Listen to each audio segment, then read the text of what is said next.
사랑합니다, 행복님. 오늘도 찾아주셔서 감사합니다.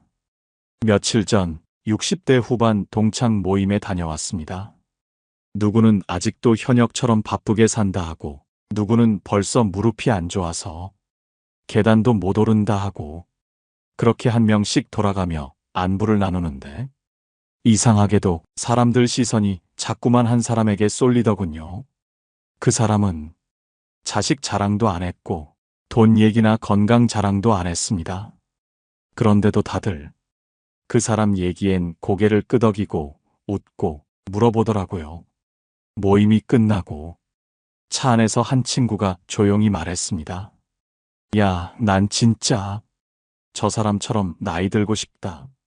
그 순간 이상했습니다. 도대체 뭐가 그렇게 다르길래 아무것도 말 안 했는데 그 사람은 왜 저렇게 부러운 사람이 됐을까? 오늘 영상에서는요, 나이 들수록 중심에 앉는 사람, 존중받는 사람, 그리고 괜히 따라하고 싶은 사람들이 공통점을 알려드릴 겁니다. 그 차이는 아주 작고 아주 사소하지만 그게 뭐여? 한 사람의 후반전을 완전히 바꿔놓습니다. 오늘 주제가 마음에 드신다면 구독과 좋아요 눌러주세요. 여러분의 마음을 안아주는 좋은 컨텐츠로 보답하겠습니다. 모임에서 가장 부러운 사람은 누구일까요? 돈 많은 사람? 자식 잘 된 사람? 아닙니다. 모임 끝나고 제일 먼저 연락 오는 사람은요, 건강해 보이는 사람입니다. 며칠 전 제가 아는 68세 김영자 씨가 이런 얘기를 했습니다. 나 진짜 열받는 게 뭔지 알아요? 나보다 돈 많은 사람은 부럽지 않아. 근데 아침에 일어나서 몸 안 쑤시고 버스 한 번에 타고 장 보고 와서 반찬 두어 가지 만들어 놓고 산책까지 다녀오는 사람, 그게 너무 부럽더라. 김영자 씨는 지금 하루에 약을 8개 먹습니다. 무릎, 혈압, 당뇨, 고지혈증. 한 번 감기 걸리면 꼭 병원 2번은 더 가야 하고요. 걸을 때마다 계단이 무섭답니다. 친구들이 다 같이 단풍놀이 가자고 해도, 난 그냥 사진만 보내줘. 그런데 그 친구 중 한 명, 조용하던 박금자 씨가 딱 일어나서 말합니다. 나는 새벽 6시에 나가서 공원 2바퀴 걷고 와. 걷고 나면 속도 뚫리는 것 같고 밥도 더 잘 넘어가고 하루가 다르더라고. 그 순간 모임 분위기가 확 달라졌습니다. 누구 하나 박금자 씨한테 자식은 뭐해? 묻지 않았고, 요즘 돈은 괜찮아? 묻지도 않았습니다. 그저 다들 이렇게 말했습니다. 언니는 진짜 멋있다. 언니처럼만 늙고 싶어. 여기서 중요한 건 이겁니다. 건강은 멋이 됩니다. 건강은 신뢰를 만듭니다. 그리고 건강은 부러움을 만듭니다. 하버드 대학교 의과대학의 연구에 따르면 노년기 삶의 만족도를 결정하는 가장 큰 변수는 신체 기능의 독립성입니다. 걷고, 씻고, 움직이고, 먹고, 대화하고, 이걸 스스로 할 수 있느냐, 아니면 누군가에게 의존해야 하느냐, 그 한 끗 차이가 존중받는 노년과 안쓰러운 노년을 가릅니다. 프랑스 철학자 몽테뉴는 이렇게 말했습니다. 육체의 노쇠는 영혼을 뒤흔든다. 몸이 지탱하지 못하면 마음도 무너진다. 그래서 제가 항상 말합니다. 노년에 남는 건 결국 몸입니다. 몸이 허락하지 않으면 아무것도 못합니다. 심지어 사랑도요. 혹시 지금 이런 생각 드시나요? 근데 지금부터 운동해봤자 늦은 거 아냐? 이미 병이 있는데 뭐 어쩌라고. 그렇지 않습니다. 2021년 서울 아산병원의 실험에 따르면 60세 이후에도 하루 30분 걷기 운동을 3개월 이상 한 그룹은 우울감, 수면장애, 관절통, 심지어 인지기능까지 유의미하게 개선된 것으로 나타났습니다. 근육은 나이 들어서도 만들어지고 혈관은 지금부터라도 회복할 수 있습니다. 그리고 무엇보다 건강은 자존심입니다. 아프다는 말 한마디 안 해도 허리 펴고 걷는 그 뒷모습 하나로 사람들이 대하는 태도가 달라집니다. 자, 이제 정리해 드릴게요. 건강한 사람은 자랑하지 않아도 중심에 섭니다. 몸을 가꾸는 사람은 말하지 않아도 품이 생깁니다. 건강은 늦게 시작해도 이자는 쌓입니다. 오늘부터 딱 이것만 하세요. 아침에 일어나서 공복 스트레칭 3분, 하루 30분 걸으세요. 계단도 좋습니다. 식사에 단백질 꼭 넣으세요.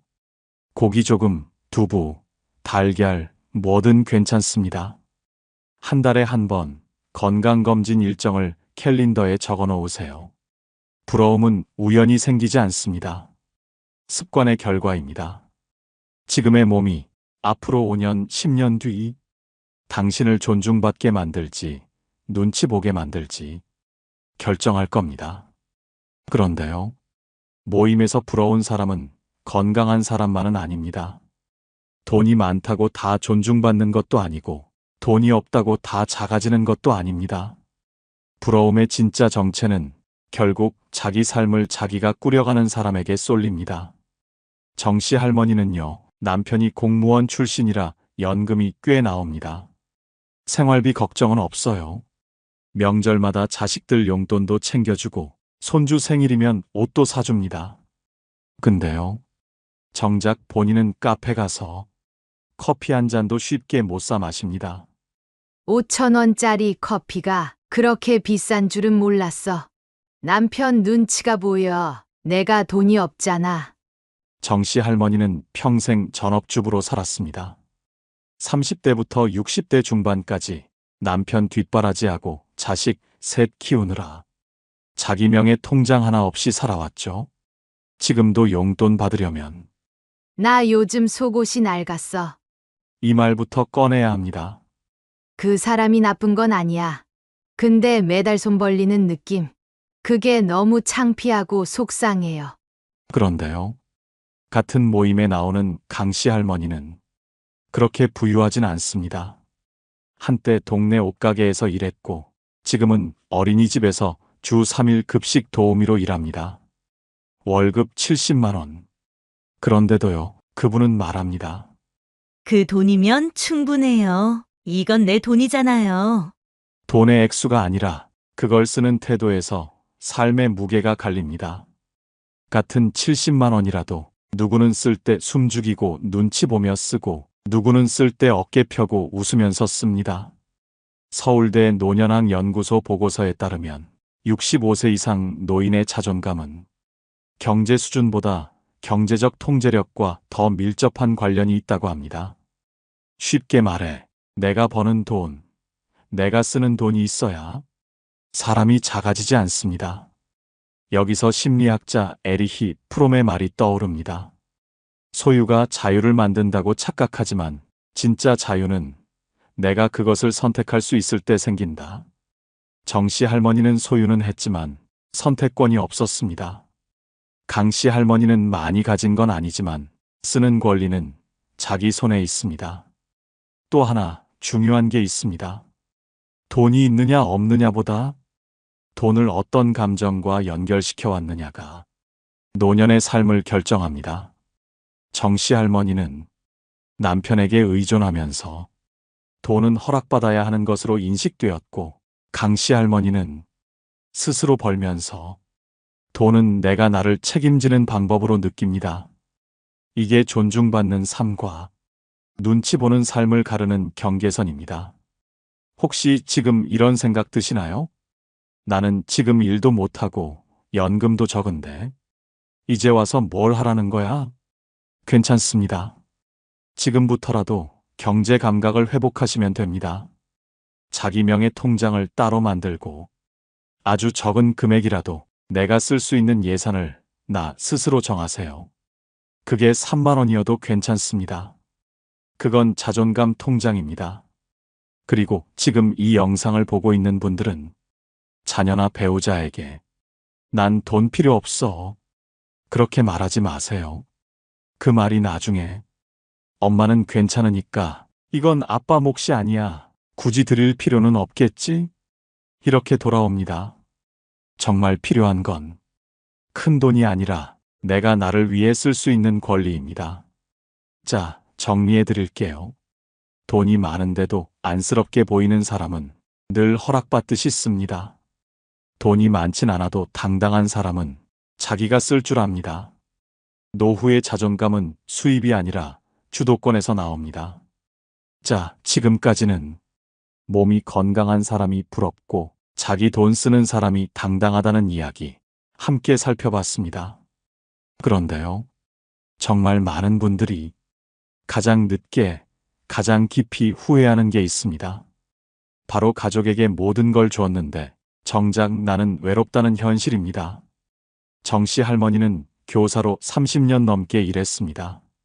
월급 대부분을 자녀 교육비에 썼고 명문대 보내려고 과외비만 한 달에 몇백씩, 결혼할 때는 자식들 집까지 마련해 줬습니다. 그때는 그게 당연한 줄 알았대요. 나는 없어도 되니까 애들만 잘 되면 됐지. 근데 지금은요? 큰딸은 미국에 있고 아들은 지방에서 바빠서 전화도 잘 못하고 작은 딸은 육아하느라 정신이 없습니다. 명절에나 잠깐 보는 게 전부예요. 전화도 내가 먼저 해야 받아요. 아픈 얘기는 안 하게 돼요. 괜히 말 꺼냈다가 더 부담될까봐. 그 말 끝에 정씨 할머니가 조용히 덧붙였습니다. 나는 그냥 너무 모든 걸 줘버린 게 아닌가 싶어요. 내 마음도 시간도 돈도 내 인생도.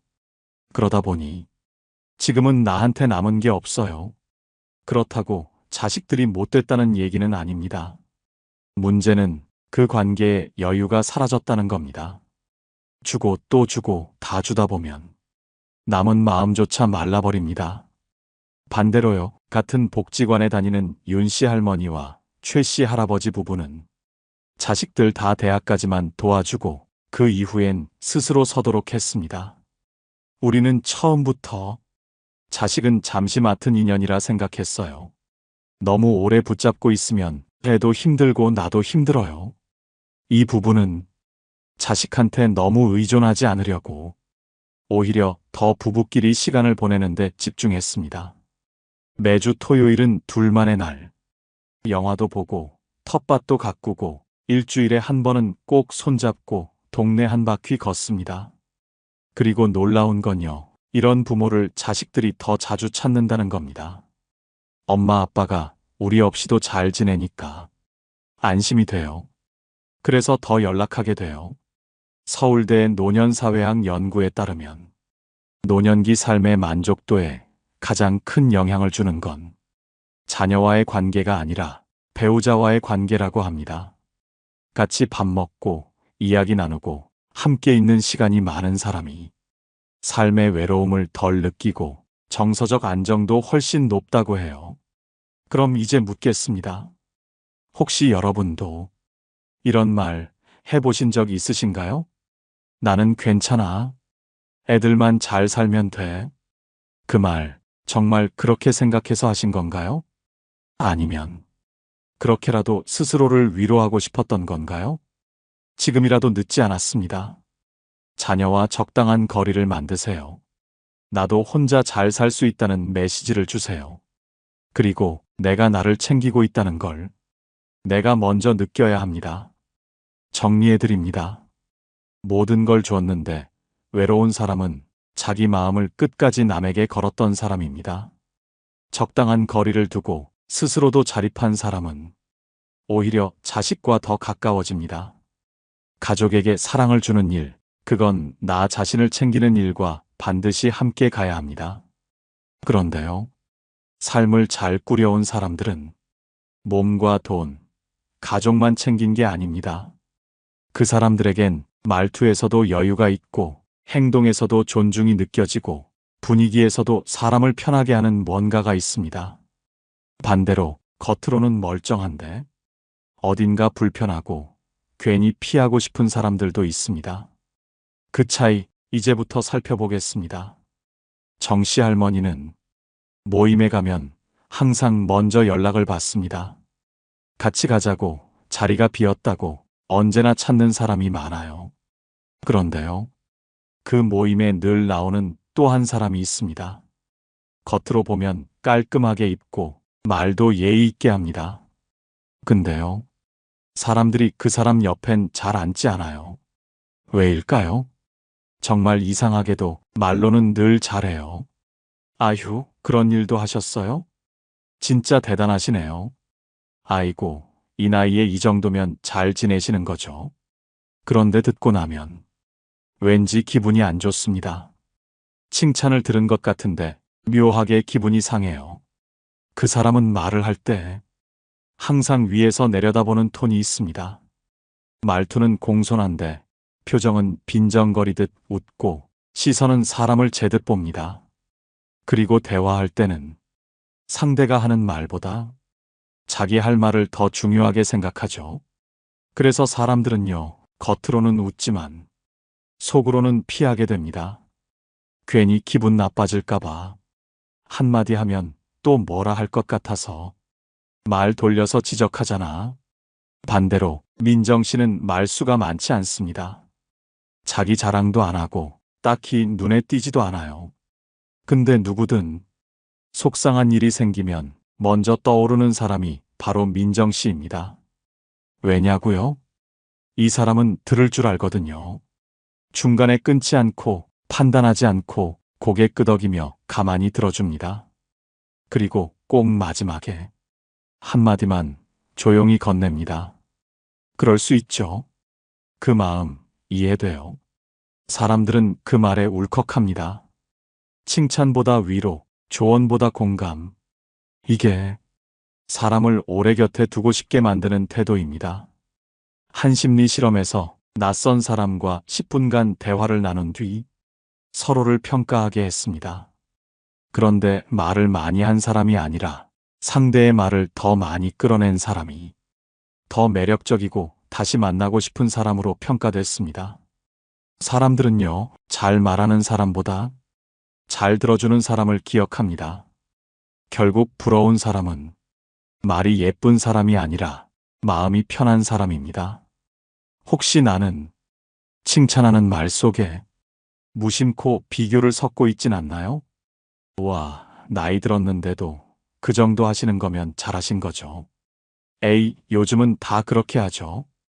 이런 말, 기분 좋으라고 한 말인데 상대는 돌아서며 씁쓸해합니다. 자, 오늘 이걸로 정리해 드릴게요.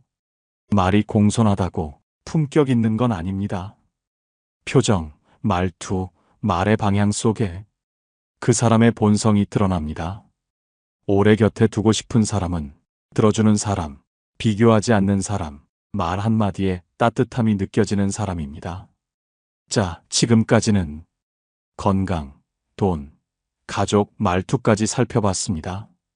그런데요, 사람들이 가장 부러워하는 마지막 태도는 하루를 대하는 방식에서 드러납니다. 어떤 사람은 하루를 버티듯 살아가고 어떤 사람은 하루를 자신만의 리듬으로 채워갑니다. 그 차이에서 노년의 품격과 에너지가 완전히 달라집니다. 제가 경로당에서 만난 72세 유씨 할아버지는요, 아침 8시에 일어나서 신문을 보고 TV를 켜고 점심을 먹고 또 TV를 봅니다. 오후엔 스마트폰만 만지작거리다가 어느새 저녁이고 하루가 그렇게 지나갑니다. 시간이 너무 안 가요. 하루가 1년 같아요.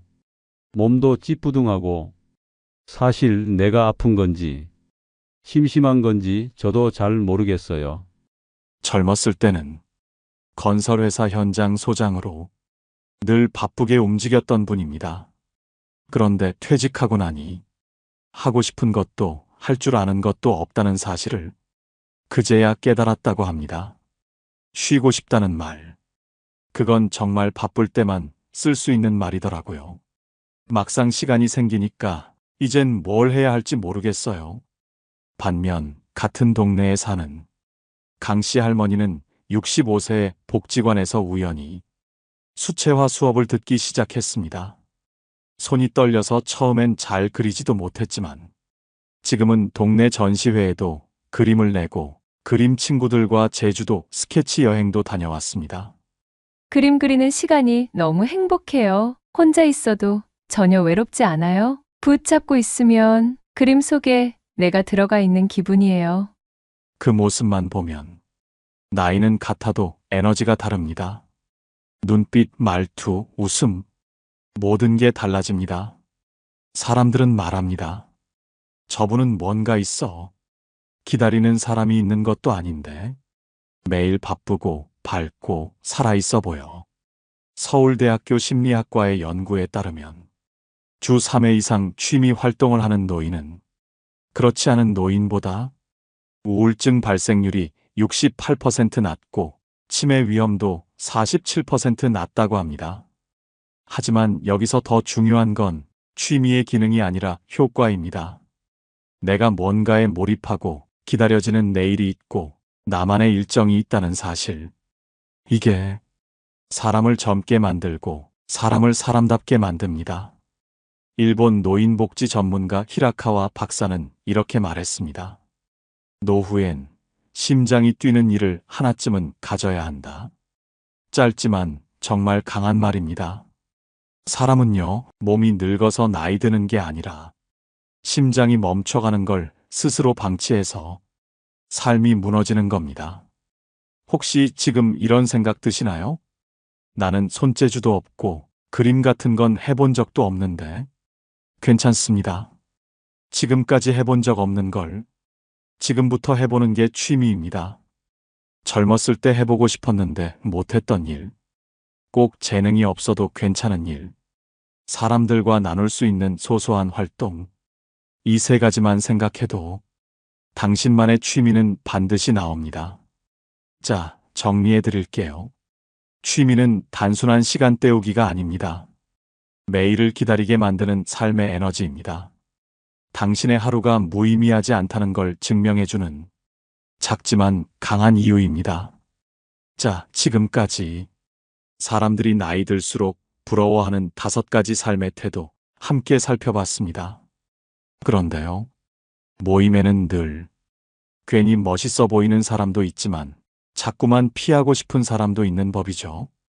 그렇다면 모임에서 은근히 꼴불견으로 찍히는 사람들, 그 특징은 뭘까요? 제가 실제 사례를 바탕으로 모임에서 피하고 싶은 사람 3대 유형 하나씩 소개해 드리겠습니다. 첫 번째 유형, 돈 자랑하는 사람. 나도 몰랐는데 그 집값이 그렇게 오르더라고. 내가 젊어서 열심히 살아서 그런가. 이 한마디 들으면 속에서 천불이 납니다. 그 사람은 말끝마다 은근슬쩍 나는 뭔가 좀 달라 라는 기류를 흘립니다. 요즘 같은 때 주식으로 수익 좀 냈지 뭐. 아, 거긴 작년에 샀어야지. 난 그땐 이미 정리했거든.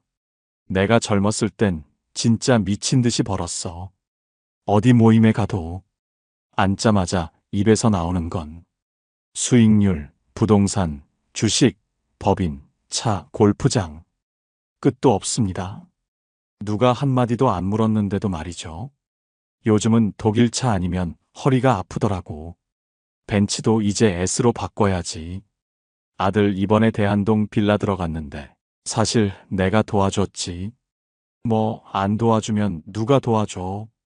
들으면서 고개는 끄덕이지만 속으로는 다 이럽니다. 또 시작이네. 하버드 비즈니스 리뷰 2019에서는 사회적 자랑에 대한 실험이 있었습니다. 참가자들에게 3가지 유형의 대화를 들려줬습니다. 1. 돈이나 성공을 자랑하는 대화. 2. 평범한 일상 대화. 3. 상대방에게 질문을 던지는 대화. 그 결과 자랑만 한 사람은 매력도, 신뢰도, 다시 만나고 싶은 사람 모두에서 최하점을 받았습니다. 왜일까요?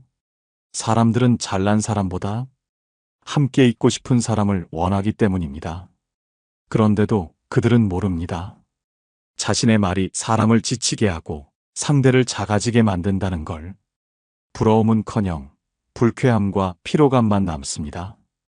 그리고 진짜 무서운 건 그들이 모임에서 가장 먼저 소외된다는 겁니다. 누구 하나 끊자고 한 건 아닌데 어느새 다들 그 사람만 빼고 연락합니다. 모임이 생겨도 걔만 안 오면 다행이지. 이런 분위기가 자연스럽게 만들어집니다. 돈 자랑은 결코 관계를 키우지 않습니다. 대화의 무게를 한쪽으로만 기울게 할 뿐입니다. 진짜 부러운 사람은요, 돈 얘기를 하지 않아도 그 사람의 태도에서 여유와 품이 느껴지는 사람입니다. 두 번째 유형, 자식 자랑하는 사람. 우리 아들은요, 원래부터 머리가 좋았어요. 며느리가 나한테는 절대 말대꾸 안 해요. 딸이 이번에 대기업 들어갔는데 솔직히 그 회사에서도 운 좋았던 거지.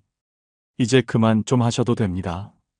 모임에 앉아 밥 한 숟갈 뜨기도 전에 우리 예가로 시작해서 후식 나올 때까지 자식의 수저, 연봉, 차, 집, 학력, 인성까지 풀옵션으로 나오는 분. 그 말 듣고 있는 사람들 표정은 좋겠다가 아니라 속으로 제발 좀 하고 있습니다. 이런 분들의 특징이 있습니다. 첫째, 대화 주제가 뭔지 상관없습니다. 어떻게든 애 이야기로 끌고 갑니다. 둘째, 본인 이야기는 거의 하지 않습니다. 자식 자랑이 곧 자기 자존심이 되어버린 겁니다. 며칠 전 지인 모임에서 박씨 아주머니가 앉자마자 말했습니다. 우리 아들이 이번에 전무 달았잖아요. 그것도 땡땡전자예요. 요즘엔 아무리 능력이 좋아도 성실함이 있어야죠. 걔는 어릴 때부터 다 계획이 있었어. 그 얘기가 끝나자 옆에서 조용히 밥 먹던 민정 씨가 숟가락을 내려놓고 조용히 한마디 했습니다. 그런 얘기 들으면 우리 애가 잘 지내는지도 갑자기 헷갈려요. 그게 핵심입니다. 자식 자랑은 타인의 자식과 비교하게 만들고 결국 부모 자신을 작아지게 만듭니다. 더 무서운 건 이런 사람일수록 누구보다 비교에 예민하다는 겁니다. 어머, 그 집에는 아직도 결혼 안 했어요? 공무원이면 괜찮죠? 안정적이니까. 요즘은 애들이 다 그렇게 해요. 근데 우리 애는 좀 다르더라고. 이 말들 안에는 수십 겹이 뾰족한 비교와 은근한 깎아내림이 들어 있습니다. 2020년 미국 심리학회 보고에 따르면 자신의 자녀를 자주 자랑하는 부모는 타인의 평가에 민감하고 자존감이 불안정할 확률이 높다고 합니다. 그 자랑은 사실 내 자식 괜찮죠? 라는 확인 요청일지도 모릅니다. 그런데 그 말을 들은 사람들은 이렇게 느낍니다. 나는 그냥 조용히 살고 싶은데 우리 애까지 평가받는 기분이라 괜히 불편해. 그리고 그렇게 생각한 사람들은 다음 모임에서 그 사람 옆에 앉지 않습니다. 자식 자랑은 한두 번이면 축하고 세 번부터는 피곤함입니다. 진짜 멋진 부모는요, 자식 얘기를 안 해서 멋진 게 아닙니다. 자식 얘기를 할 줄 아는 선이 있기 때문에 듣는 사람도 편안해지는 겁니다. 세 번째 유형, 지인 자랑하는 사람. 이 유형은 더 교묘합니다. 겉으로는 자기 자랑을 하지 않습니다. 대신 내가 아는 사람을 앞세웁니다. 내 친구 남편이 검사인데 그러더라. 우리 조카가 서울대인데 그쪽은 요즘 분위기가 또 달라. 그거? 아, 내 지인이 거기 본부장이야. 내가 한마디만 하면 돼. 자신의 실력이 아니라 누구랑 친하다, 어디 줄이 있다, 나는 인맥발이 있다. 이걸로 자신을 포장하는 사람입니다. 그 말의 의도는 분명합니다. 나 만만한 사람 아니야. 근데요. 듣는 사람은 이렇게 느낍니다. 그 사람은 대단한데 당신은 대체 뭐죠? 이런 분들은 대화 중에도 지인 얘기를 자꾸 끌고 들어옵니다. 이번에 백신도 우리 병원장님이 먼저 전화 주셔서 맞은 거야. 어제는 시의원한테 전화가 와서 뭐 도와달라고 하더라니까. 우리 동서가 구청에 있어서 그런 건 그냥 한 번 얘기하면 돼. 그 말 끝에 남는 건 와, 대단하다가 아니라 아, 피곤하겠다입니다. 지인 자랑의 본질은 결국 나는 줄 잘 선 사람이다. 나는 어디서든 쉽게 안 당할 사람이다. 이 메시지를 주고 싶은 겁니다. 하지만 그 말이 반복되면 반복될수록 사람들은 그에게서 점점 자기 말만 하는 사람의 인상을 받습니다. 그리고 점점 마음을 닫아갑니다. 왜냐고요? 그 지인이 아무리 대단해도 당신은 나랑 어떤 관계를 맺고 싶은 건지 그게 안 보이기 때문입니다. 이런 사람 옆에 있으면 늘 비교당하고 늘 작은 사람이 된 느낌이 듭니다. 어쩌다 내가 이 얘기를 듣고 있지? 지금 나를 보고 얘기하는 건가? 하는 생각이 머릿속에 떠돌기 시작하죠. 그리고 결국 사람들은 조용히 거리를 둡니다. 말은 안 해도 속으로는 이렇게 생각합니다. 그렇게 친한 사람 많다며. 그럼 그 사람들이랑만 지내시죠? 지인 자랑은 관계를 넓혀주는 말이 아니라 거리감을 만드는 말입니다. 정말 매력 있는 사람은 내가 아는 사람을 자랑하지 않고 지금 눈앞의 사람에게 집중하는 사람입니다. 지금 이 순간 내 앞에 있는 사람을 존중하지 못하면 아무리 대단한 사람을 안다 해도 그건 허세에 불과합니다. 지금까지 사람들이 나이 들수록 유독 부러워하는 5가지 삶의 태도를 함께 살펴봤습니다. 건강한 사람, 자기 돈을 스스로 쓸 줄 아는 사람, 가족과 거리를 지켜도 따뜻한 사람, 말투 하나에도 품격이 있는 사람, 그리고 하루를 살아내는 힘이 있는 사람. 그 사람들은요, 자랑하지 않아도, 존중받고 억지로 꾸미지 않아도 사람들 마음속에 오래 남습니다. 그 반대편엔 사람들의 마음을 지치게 만드는 말이 있었습니다. 자랑으로 위장한 비교, 듣는 사람을 작아지게 만드는 말들. 그 말 한마디가 어떤 사람을 모임의 중심에 앉게도 어떤 사람을 조용히 명단에서 지우게도 했습니다. 돌아보면 우리 모두 그 사이 어딘가를 오가며 살아왔는지도 모릅니다.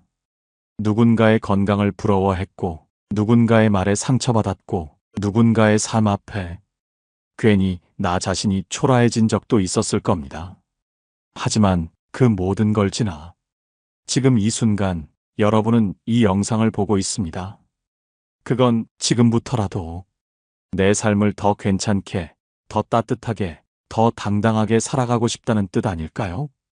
그 마음이면 충분합니다.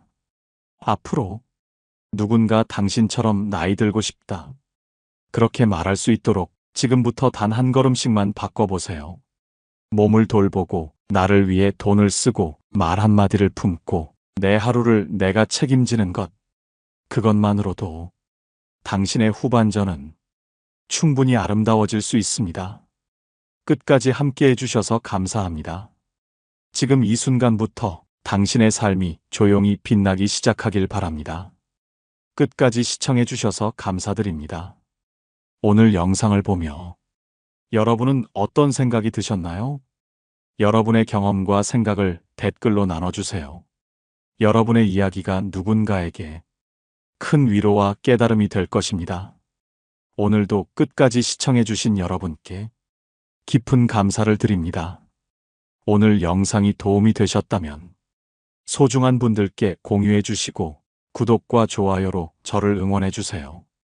여러분과의 소중한 연결이 저에게 큰 힘이 됩니다. 오늘도 여러분의 행복을 빕니다. 이상으로 행복 주문서였습니다.